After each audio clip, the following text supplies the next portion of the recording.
Hello guys, hello to all of you. मैं हूँ सिमरन। आप सभी को मेरा नमस्कार। जैसा कि आपको पता है, मैं हूँ स्टडी पॉइंट बाय सीमिया से। मेरा नाम है सिमरन और हम जो कि हमारे चैनल पे पढ़ रहे हैं, जो कि अपने BSTC वनपाल वन रक्षक और उसी के साथ CET का जो सिलेबस है, उसमें हम सबसे पहले आपको पता है राजस्थान जीके स्टार्ट किया, क्योंकि ये तीनों में कॉमन है। और राजस्थान जीके के अपने दो टॉपिक्स चल रहे हैं, राजस्थान की जनजातियाँ और दूसरा राजस्थान के जो प्रजामंडल हुए, वो दो टॉपिक्स चल रहे हैं। तो आज जनजातियाँ कंप्लीट हो जाएगी और प्रजामंडल आज या कल तक कंप्लीट करा दिए जाएंगे। तो कल हमने जो कि जनजातियों में भील, मीणा, सहरिया ये पढ़े, और सहरिया का कुछ पार्ट्स जो कि बाकी रह गया है, जो आज मैं बताऊंगी, और उसी के साथ जो बाकी जनजातियाँ हैं उनके बारे में मैं आपको बताती हूँ। तो चलिए, सबसे पहली आती है आपकी डामोर जनजाति। डामोर जनजाति जो कि सीमलवाड़ा तहसील पंचायत समिति है, जो कि डूंगरपुर की है, तथा बांसवाड़ा जिले में जो गुजरात सीमा पर है, बस बांसवाड़ा और जो डूंगरपुर का एरिया, वहाँ पे डामोर जनजाति पाई जाती है। राज्य की 0.63% डामोर जनजाति का है, यानी कि जो राज्य की जो पॉपुलेशन है उसकी 0.63% डामोर जनजाति का है। डामोर का अन्य क्षेत्र कहाँ है, जैसे कि डूंगरपुर बांसवाड़ा के हो गए, स्पेशली शिमलवाड़ा तहसील, उसी के साथ चूरू, गंगानगर और उदयपुर में भी डामोर जनजाति है। इसमें पितृसत्तात्मक परिवार व्यवस्था का प्रचलन है और अर्थव्यवस्था जो कि कृषि कार्यों में लगी है, यानी कि सारी अर्थव्यवस्था किस पे टिकी हुई है, कृषि कार्यों पे टिकी हुई है, यानी कि कृषि कार्यों से ही इनके घर का चूल्हा जलता है, घर की अर्थव्यवस्था होती है। प्रमुख मेला कौन सा है डामोर जनजाति का? झेला बावसी का मेला, जो कि पंचमहल गुजरात पे पड़ता है, गुजरात सीमा पे, और 11 की रेवाड़ी जो कि भाद्र शुक्ल को डूंगरपुर में भरा जाता है। तो ये आपकी डामोर जनजाति का पूर्ण रूप से आ गया है निष्कर्ष। इससे आप में स्पेशली डामोर जनजाति से एक यही पूछते हैं कि भाई मतलब इसके दो प्रमुख मेले कौन कौन से और कहाँ भरते हैं, और यदि दूसरा क्वेश्चन पूछ लें तो कहाँ कहाँ डामोर जनजाति, बस दो ही क्वेश्चन याद रखने हैं। एक तो डामोर जनजाति है कहाँ और कौन कौन से मेले हैं, बस दो ही क्वेश्चन। फिर है कंजर जनजाति जो कि घुमंतु जनजाति। घुमंती जनजाति यानी कि आपको पता है जो एक स्थान से दूसरे स्थान पे जाते हैं अपने कृषि और अपने जैसे जैसे वो मौसम, जैसे कि वो जूमिंग कृषि में वो लोग नहीं होते हैं, जब जूमिंग कृषि एक स्थान से दूसरे स्थान पे करने के लिए अलग अलग जगह से, उसी टाइप से ये फिरते रहते हैं।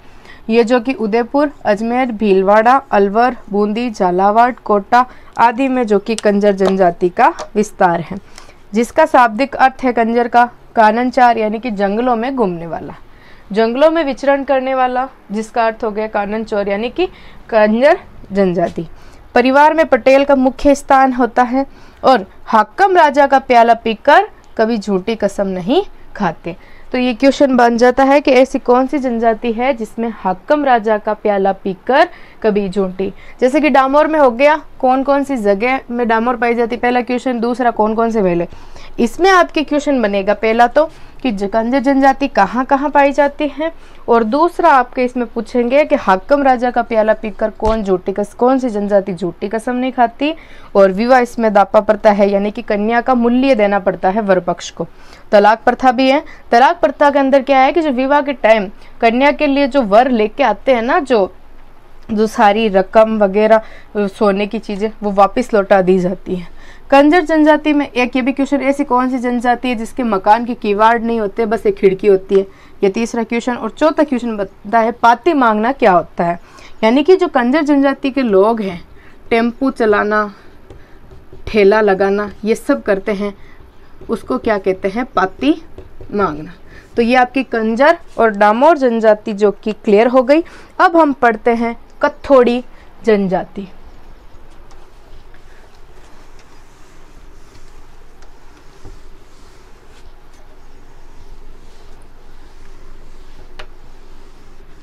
कथोड़ी जनजाति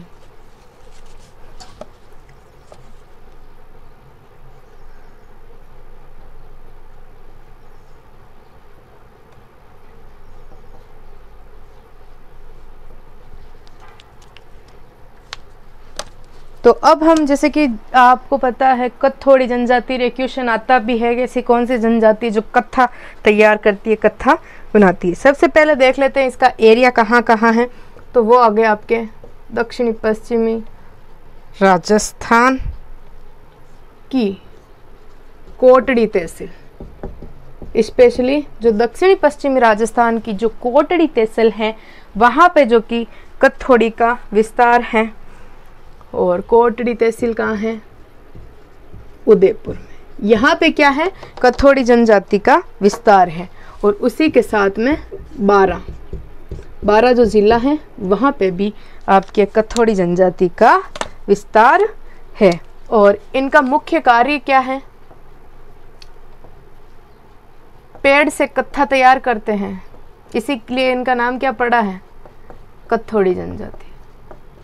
तो पहला क्वेश्चन, जगह कौन कौन सी कहाँ कहाँ होती है कत्थोड़ी जनजाति, कहाँ मतलब निवासित है। और दूसरा क्वेश्चन कि कत्था तैयार काम करने का कौन सी जनजाति जो कि कत्था तैयार करती है। फिर चौथा क्वेश्चन आता है कि इसमें होता है फड़का। फड़का, अब आप सोचोगे कि फड़का क्या है? कि स्त्रियां मराठी अंदाज में साड़ी पहनती है। स्त्रियां मराठी अंदाज में साड़ी पहनती है, यानी कि जब स्त्रियां मराठी अंदाज में साड़ी पहनती है उसको क्या कहते हैं? फड़का। इसलिए स्पेशली ये है, ये पूछा जा सकता है, इसलिए आप इसे ज़रूर याद रखना। और फिर बात आती है खोलरा। खोलरा क्या है? तो घास फूस के बने छोटे झोंपड़े।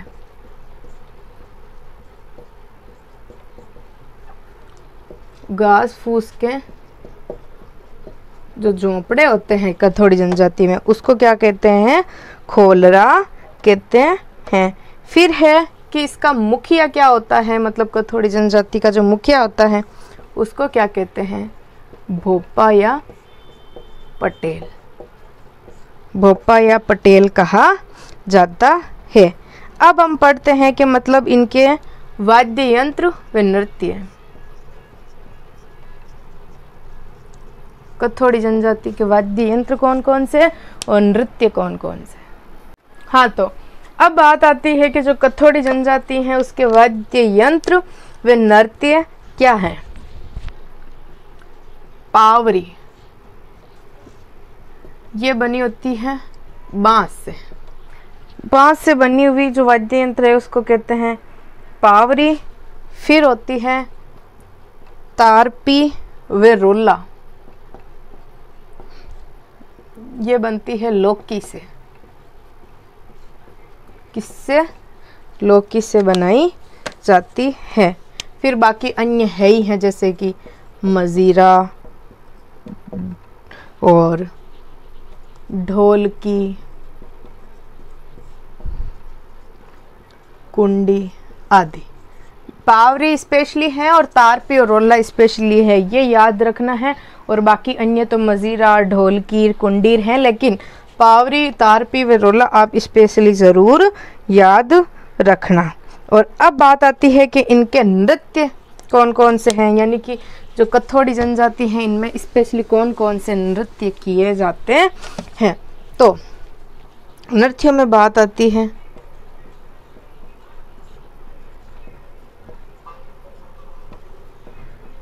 विवाह के अवसर पर नृत्य और दूसरा होली पर। तो होली पर तो आपको जैसे सबको पता है गैर नृत्य, और विवाह के अवसर पर इनका करते हैं मावलिया नृत्य। तो हाँ, अब इसमें क्वेश्चन कौन सा बना कत्थोड़ी जनजाति का? आपको पता है पहला क्वेश्चन बन गया कहाँ कहाँ निवासित, दूसरा कत्था तैयार करने का काम कौन करता है, फिर तीसरा बन गया फड़का क्या है, चौथा खोलरा क्या है, इससे क्वेश्चन बहुत बनेंगे।